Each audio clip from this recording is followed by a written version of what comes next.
تو آج کا موضوع کیا ہے آداب معاشرت کے حوالے؟ جی آج آداب معاشرت کے حوالے سے 10واں سبق ہے. نحمدہ ونصلی ونسلم علی رسولہ الکریم، اما بعد. آداب معاشرت کے حوالے سے آج 10واں سبق ہے اور وہ آداب پاپوش یعنی جوتا پہننے کے آداب. اچھا، جوتا بھی اللہ تبارک و تعالیٰ کی نعمتوں میں سے ایک نعمت ہے اور پاؤں کی حفاظت کا ذریعہ ہے. اس لیے حدیث میں فرمایا کہ جوتا انسان کے لیے بمنزلہ سواری کی ہے، یعنی گویا کہ سواری جتنی عمدہ اور مضبوط ہوگی تو سوار اتنا بااعتماد اور پروقار ہوگا. تو جوتا بھی جتنا عمدہ اور مضبوط ہوگا تو چلنے والا اتنا ہی باوقار اور پر اعتماد لگتا ہے. بے شک. اس لیے جوتا جو عمدہ اور اعلیٰ ہونا چاہیے. اس لیے خود صحابہ کرام رضوان اللہ علیہم اجمعین نے بھی نبی پاک صلی اللہ علیہ وسلم سے پوچھا کہ ہمارا جی چاہتا ہے کہ ہمارا جوتا خوبصورت اور عمدہ ہو، ہماری پوشاک خوبصورت ہو، تو کیا یہ کبر ہے؟ تو آپ فرمائے کہ کبر نہیں، یہ جمال ہے. ان اللہ جمیل یحب الجمال، اللہ تبارک و تعالی خوبصورت ہے تو وہ خوبصورتی کو پسند کرتے ہیں. تو عمدہ اور اچھا جوتا ہونا چاہیے. اس کے جہاں تک آداب و مسائل کا تعلق ہے تو ایک ادب یہ کہ جوتا انسان کی اپنی حیثیت کے مطابق عمدہ اور اعلیٰ ہو، نہ اپنی حیثیت سے کمتر ہو کہ بخل اور کنجوسی ظاہر ہو، نہ اپنی حیثیت سے بہت زیادہ قیمتی ہو کہ اسراف اور جو ہے وہ فضول خرچی بن جائے. ہاں، اپنی حیثیت کے مطابق عمدہ اور اعلیٰ جوتا ہونا چاہیے.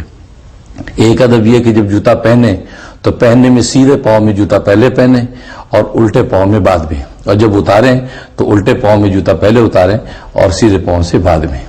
یہ سنت طریقہ ہے. اور اس کے علاوہ جوتا جو ہے وہ اگر ایسی مقام ہے کہ جہاں جوتا چوری ہونے کا اندیشہ ہو تو پھر عام جگہ پر جوتے کو نہ اتاریں بلکہ اپنے پاس جوتے کو لے جائیں.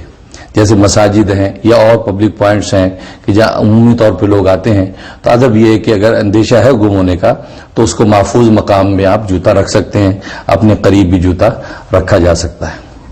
اور ایک ادب یہ ہے کہ جوتا جو ہے کسی کی اجازت کے بغیر نہ اٹھائیں. اس لیے کہ آپ اس کی اجازت کے بغیر اس کا جوتا پہن لیں گے تو اب اس کو ضرورت پیش آئے گی تو اس کو تکلیف اور اذیت ہوگی. اس کی اطلاع کے بغیر جوتا نہ اٹھائیں.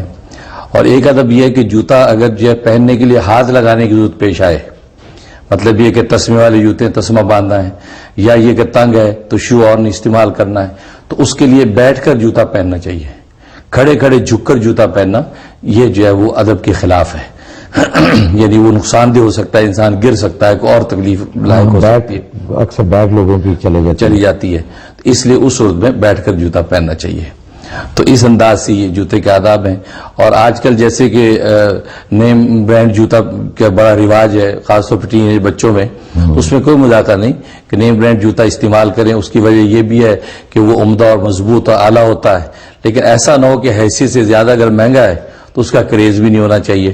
برانڈ نیمز تو بہت $300 کے سنیکرز ہوتے ہیں. جی تو اگر حیثیت میں آ جائے گا. اگر حیثیت ہو تو ٹھیک ہے، لے سکتے ہیں. اگر حیثیت تو پھر بھی حیثیت تو کوئی بات نہیں، وہ تو اسراف میں نہیں آئے گا. نہیں، حیثیت بھی ہے تو اسراف میں نہیں ہے. اب ایک مالدار آدمی ہے، اس نے محل بنا رکھا ہے اور محل بنانے کی حیثیت ہے تو محل بنا کے رہے، وہ منع نہیں. لیکن حضرت یہ بھی تو ہو سکتا ہے نا وہ $100 کا سنیکر لے اور 3-4 خرید کے غریبوں کو دے دے بجائے اس کے خود ہی $500 کا یا $300 کا. یہ بالکل، یہ تو بہت اچھی بات ہے.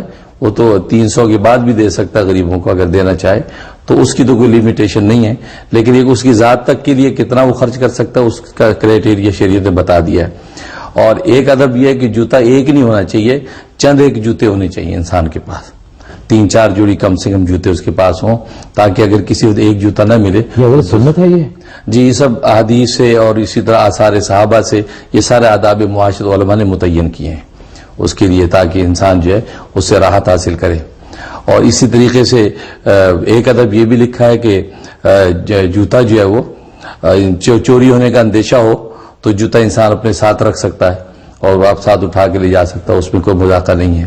تو یہ مختلف آداب ہیں کہ جس کے مطابق آپ جو ہے جوتے بھی. اچھا حضرت، آپ نے فرمایا تھا جب آپ نے ذکر کیا صحابہ کا کہ کبر، جی، تو اس میں ایک بڑی فائن لائن ہے کہ عمدہ پوشاک کہاں تک ہے کہ وہ عمدگی اس میں رہے اور کون سی حد ہے کہ جس سے پھر کبر کا اظہار ہوتا ہے. اصل میں اس میں انٹینشن کا تعلق ہے، نیت کا. جیسے کہ حدیث میں فرمایا کہ انما الاعمال بالنیات، اعمال کو دارمدار نیت پر ہے. آپ نے عمدہ اور اعلیٰ پوشاک قیمتی پہنی ہے لیکن اس میں اظہار شہرت مقصود نہیں ہے. تو کیا نام و نمود مقصود یہ نہیں. تو پھر کیا اظہار ہے؟ وہ اپنی یہ حضرت یہ جو ہم پہنتے ہیں یہ تو دکھانے کے لیے ہوتے ہیں جی اپنے آپ کے لیے تو نہیں ہوتے نا. یہ کپڑا جو پہنتے ہیں آپ اچھا پہنے یا کوئی برانڈ نیم پہنے ڈیزائنر پہنے جی.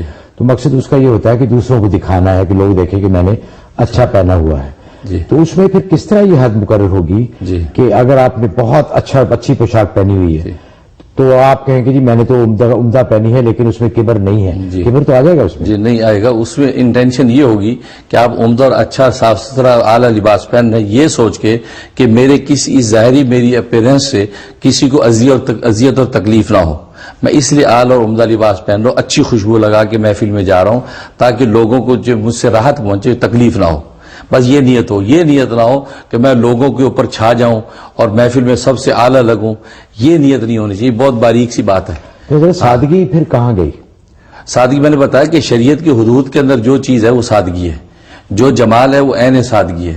چنانچہ نبی پاک صلی اللہ علیہ وسلم نے بھی 400 دینار کا جو قیمتی جبہ بھی پہنا جب وفود سے ملاقات کی, اور آپ نے اپنی انگلیوں سے کنگھی کی اپنی داڑھی کو تاکہ میری کسی حلیے سے کسی دوسرے میں نے یہ بھی سنا ہے مسلمان کہ ان کی پوشاک پہ ٹانکے لگے ہوتے تھے اور وہ پیچز لگے ہوتے تھے, جی سوراخ ہوئے ہوتے تھے, وہ بھی تو ہے نا. جی اس کی وجہ یہ تھی کہ نبی پاک صلی اللہ علیہ وسلم نے یہ اختیاری طور پر یہ صورت اختیار کی تھی تاکہ میری امت کا غریب سے غریب ادنا سے ادنا انسان بھی میری بے عینی پیروی کر سکے. اگر نبی پاک شاہی لباس پہنتے تو آج کا غریب آپ کی نقل نہیں کر سکتا تھا. ہاں آپ کی وہ صورت ایسا حلیہ آپ نے دیا تاکہ غریب سے غریب بھی امت میری سنت کی اتباع کر سکے. ماشاءاللہ تو اس وجہ سے یعنی کہ عمرہ اور غربا سب کے لیے انہوں نے ایک ایسا مثال قائم کر دی کہ سب عمل کر سکیں. اس لیے ماشاءاللہ